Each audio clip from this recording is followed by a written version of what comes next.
How's it going, everyone? Welcome back to the channel. With the Lakers only having 5 players under guaranteed contracts for next year, they will have to look at potentially replacing multiple players. And 2 players that they may have to replace, both of which play at the center position, are Montrezl Harrell and Andre Drummond. In this video, we'll talk about the likelihood of both Montrezl Harrell and Andre Drummond either staying or leaving the team and how that would impact the Lakers moving forward. With both Harrell and Drummond not getting the playing time that they probably wanted late in the year and during the playoffs, they could both very likely be looking at a different team to join that could offer them a better fit. They both have the opportunity to become unrestricted free agents, with Andre Drummond already being one, and Montrezl Harrell having a player option and can decide whether or not to become one. There are a lot of different factors that will impact their own individual choices on whether or not to return to the team, with some of the primary factors being money, the role that the Lakers would offer each of them for next year, and how they determine their own individual fit on the team moving forward. And a couple of those factors can be very hard to predict, as the Lakers currently only do have 5 players under guaranteed contracts, which might make it very difficult for Harrell and Drummond to anticipate their role and fit with the team moving forward if they do decide to return. And with all that being said, we'll begin by focusing on the likelihood of Montrezl Harrell returning to the team or not. Bringing in Montrezl Harrell was probably the Lakers' most unanticipated move of last offseason. I don't think many saw it coming, and although many could have told you that he was not a perfect fit for them, no one could really argue with them picking him up for only the mid-level exception. He was the reigning 6th man of the year and had a lot to offer a Laker team that was trying to retool their bench unit. However, as the Lakers got further into the year, they soon realized that Harrell was simply not a great fit for the way that they like to play. Sure, he had some great games with the Lakers and was overall very helpful offensively for their bench unit, but it never really seemed like they found a great way to utilize him regularly, and that really showed at the end of the year, and particularly in the playoffs. Harrell barely played at all due to him being a defensive liability against DeAndre Ayton and not really fitting what the Lakers were trying to do on defense. The only times it felt like he was a good fit on the court on both offense and defense was when he played on the court with Anthony Davis. AD could cover up his inability to protect the rim or to defend quicker players that he could not match up with. Unfortunately for Harrell, AD was hurt more than half of the year, and it oftentimes rendered him unplayable with what Frank Vogel was trying to do on defense. After going through all of that and being a DNP in multiple games throughout the year, that will heavily impact Harrell's choice of leaving or staying with the team. He now understands that he will likely never be a perfect or even a great fit for them, so that will likely lead to him leaning towards declining his player option and becoming an unrestricted free agent. However, one thing that may hold him back from doing that is the money. It seems a bit weird to say that Montrezl Harrell, a now former 6th man of the year, could not likely get a contract worth $10 million per year on the open market, especially after having a down year with the Lakers compared to how he played with the Clippers. He would be hard-pressed to find a more lucrative offer than the $9.7 million player option that he could opt into with the Lakers. Considering that Harrell is in the prime of his career, he likely is looking to take the highest offer available to him, knowing that he may not have many years left in his prime. I obviously cannot speak for what he will end up doing, but I can tell you that money will be a big factor in making his final choice. If he does opt into his contract, he could be doing it knowingly that it could likely lead to him being traded.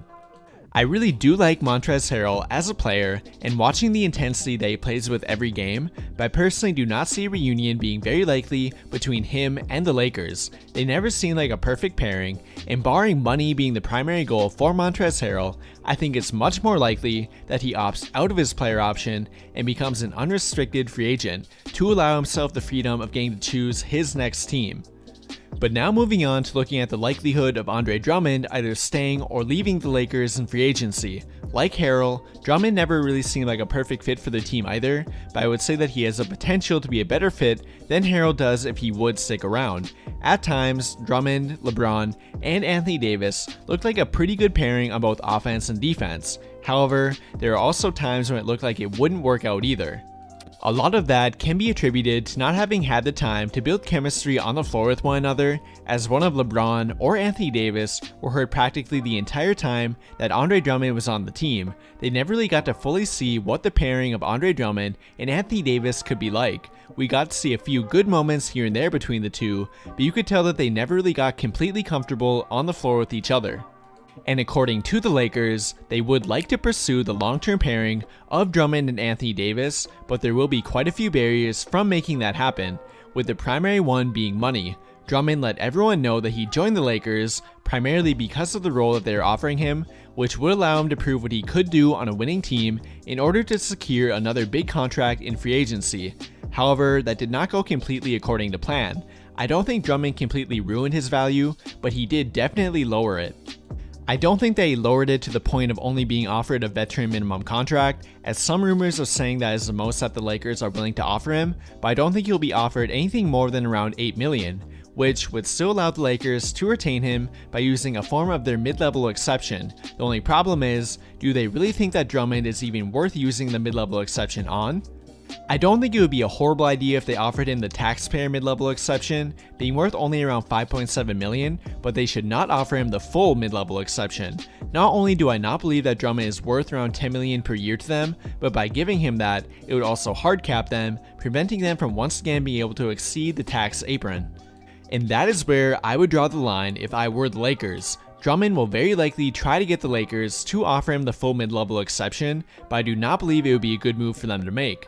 Getting Drummond back on a veteran minimum deal will be a luxury, even if he is not the perfect fit for their team. Giving him the taxpayer mid-level exception would not even be that bad of a move, even though I still don't recommend it, but giving him any more than that would be a horrible move for them in my opinion.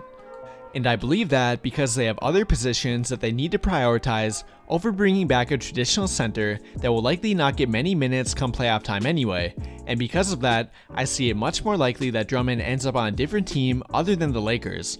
Although I don't find it completely out of the realm of possibility that Drummond would take a 1-year, near minimum level contract with the Lakers in an effort to improve his value for next year. I think that is really what the Lakers are hoping for, as they know that Anthony Davis does prefer to play with a traditional center like Drummond, and that he is already somewhat comfortable with them too.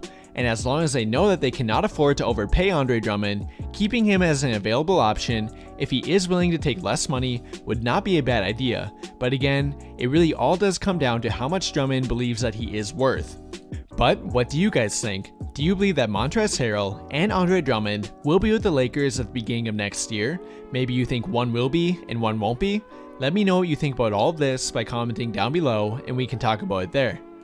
That will do it for this video though. Thank you to everyone who took the time to watch until the end of the video. I really hope you enjoyed it, and if you did, please remember to drop a like on the video, subscribe to the channel if you haven't already, and turn on notifications to get notified right away when I drop a new video. And if you want to stay up to date on all my immediate thoughts and moves around the NBA, be sure to follow me on Twitter too. But as always, thank you for watching and have a great day.